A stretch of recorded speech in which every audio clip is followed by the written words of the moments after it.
Presencia Universitaria, la entrevista. Un punto de encuentro para el análisis y la reflexión. Son las 8 de la mañana ya con 15 minutos. Vamos a conversar a través de la plataforma digital Zoom con la doctora Pamela Garbus. Ella es especialista en salud mental y vamos a generar reflexión justamente en algo que ya nos había adelantado ayer la rectora de esta universidad, la doctora Teresa García Gasca, el Día Mundial de la Salud Mental, que es hoy justamente, y me parece que es un tema en el que tendríamos que seguir ahondando. Doctora, muy buenos días. Gracias por aceptar la entrevista para charlar con el público de Presencia Universitaria. Al contrario, muy buenos días y muchas gracias por la invitación para platicar de un tema tan relevante. Muchas gracias. Doctora, primero preguntarle, ¿a qué se refieren por esta salud mental comunitaria? ¿De qué estamos hablando con este término? Cuando hablamos de salud mental comunitaria, estamos hablando de pensar el tema de la salud mental no solamente como la presencia o ausencia de enfermedades, sino estamos pensando que la forma en la que una persona vive y afronta situaciones de la vida cotidiana siempre es en relación con otros. Esto significa que, pese a que, digamos, durante muchísimos años, imperó un discurso como muy biomédico, centrado en la patología y en la resolución de la enfermedad en sí, pues la mayoría de las circunstancias que acontecen en la vida de las personas son o deberían de ser, en definitiva, acompañadas, no sé si resueltas, pero en la vida en la comunidad. Cuando hablamos de salud mental comunitaria, hablamos de devolverle a las personas la posibilidad del lazo social, una instancia, digamos, una situación que en las últimas décadas cada vez se ha ido fracturando más y ha ido aislando cada vez más a las personas y a las familias por las mismas configuraciones, sobre todo de las grandes ciudades. Cuando pensamos entonces en salud mental comunitaria, pensamos en cómo recuperar esos lazos, poner esos lazos al servicio del desarrollo de las personas, de las comunidades, de las infancias, de las familias.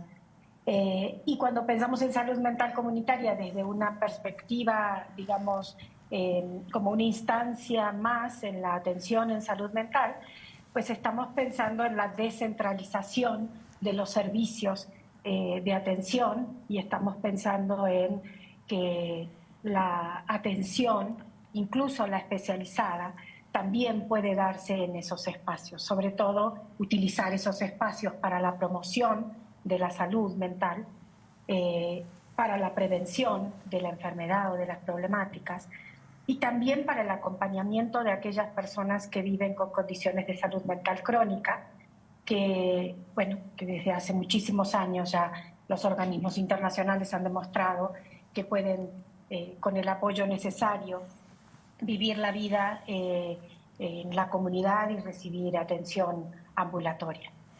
Hola, doctora, hablemos de la salud mental individual. Así como solemos acudir a un médico especialista en, no sé, gastroenterología, por decirle alguna especialidad, cuando tenemos alguna dolencia, ¿tendríamos que tener como un hábito el acudir con un especialista en salud mental de forma cotidiana, doctora?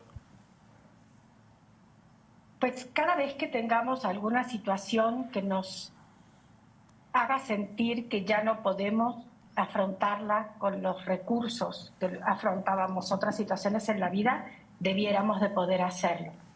Creo yo que cuando pensamos, por ejemplo, en términos de salud mental comunitaria, hay un montón de instancias que pueden dar acompañamiento a diferentes sufrimientos que las personas padecen en la vida cotidiana y que pueden ser resueltos en esas instancias, que en ese sentido es cuando hablamos de promoción y de prevención. Sin embargo, hay algunas personas que por determinadas acontecimientos, por determinadas circunstancias, pues simplemente no pueden continuar desenvolviéndose en la vida cotidiana como lo venían haciendo, y entonces pues sí, ese es el buen momento para poder solicitar ayuda especializada. Tenemos en general muchas dificultades para dar ese paso, hay mucho estigma en relación a las problemáticas de salud mental y eso es uno de los factores o es una de las barreras más grandes de acceso a la atención en salud. El estigma, no solo que las otras personas tienen sobre aquellas que viven con una enfermedad mental, sino también el estigma que tenemos sobre los problemas mentales que hacen que muchas personas no consulten porque no quieren considerarse dentro de ese grupo de personas que requieren atención. Ahora, doctor, en este Día Mundial de la Salud Mental, ¿cómo estamos en cuanto a las cifras? Es decir, ¿cuántas personas consideran que aproximadamente están sufriendo algún tipo de enfermedad mental? ¿Cuáles serían las principales condiciones o los principales trastornos que se han detectado? Según cifras de la última encuesta, se considera que aproximadamente el 20% de la población va a estar sufriendo algún problema de salud mental al año. Es importante decir que las cifras, cada vez que encontramos cifras en salud mental, tenemos que considerar un alto subregistro, y esto es porque justamente tenemos grandes brechas en la atención, o sea, hay grandes dificultades para el acceso a la atención y también tenemos una gran falta de servicios de atención en salud mental. Entonces, lamentablemente nuestras cifras de salud mental, que ya de por sí son un poco desalentadoras, pues siempre tenemos que pensar algún tipo de subregistro, porque nos hace falta desarrollar mucho más conocimiento de corte epidemiológico en problemáticas de salud mental. Sin embargo, las cifras, las estadísticas, lo que plantean, al igual que en otros países del mundo, es que la depresión, la ansiedad son una de las principales problemáticas, pero por sobre todas las cosas el consumo de alcohol también sigue siempre ocupando lugares altos en términos de la prevalencia de problemáticas en salud mental de la población mexicana. Doctora, tomando como referente el día de hoy, que justamente se genera reflexión en torno a la salud mental, ¿cuál es la reflexión en la que tendría que caminar la sociedad, la comunidad científica, los especialistas en salud mental en el año por venir? Este año la Organización Panamericana de la Salud nombró como lema del Día Mundial de la Salud Mental: la salud mental es un derecho humano. Creo que nosotros tenemos que poder hacer valer ese derecho como sociedad. No solo aquellas personas que requieren una atención especializada son las que tienen que moverse para conseguir esa atención. Tenemos que considerar que como sociedad también nos definimos por la forma en la que atendemos, acompañamos, procuramos a aquellas personas que más lo necesitan. Estamos en una situación realmente crítica en términos de problemáticas de salud mental, de aumento de la conducta suicida, de disminución, digamos, de las edades en las que aparecen las primeras problemáticas en salud mental. Y sin embargo, la salud mental sigue siendo, digamos, obstaculizada, o lograr la atención en salud mental sigue estando obstaculizada específicamente por algunas razones muy puntuales. Una, como les mencionaba recién, el estigma que todavía recae sobre las problemáticas mentales. Es muy común escuchar que las personas que tienen depresiones porque simplemente no tienen voluntad para salir adelante, las que están ansiosas es porque se ponen nerviosas por cualquier cosa, aquellas personas que tienen ideas de muerte es porque no valoran la vida, ¿no? Esta forma sencilla en la que a veces caemos en minimizar lo que hay detrás de cada una de estas problemáticas. Son situaciones realmente muy fuertes que requieren una atención especializada. Entonces, las personas que tienen estas problemáticas también les cuesta mucho asumirse como tal y solicitar ayuda. Pero también tenemos en el país una situación muy, muy grande que se vuelve barrera de acceso para la atención oportuna de estas problemáticas, y es, en primer lugar, la organización de nuestro sistema de salud y de nuestro sistema de salud mental. Tenemos en el país muy pocos servicios de salud mental. Hace ya desde mínimo los años 90, pero en realidad desde los 70 en adelante se comenzó a hablar de que es necesario que la organización de los sistemas de salud esté estructurada en términos de niveles de atención y que sea el primer nivel de atención el que pueda brindar digamos que sea la puerta de entrada para la atención en términos de salud mental.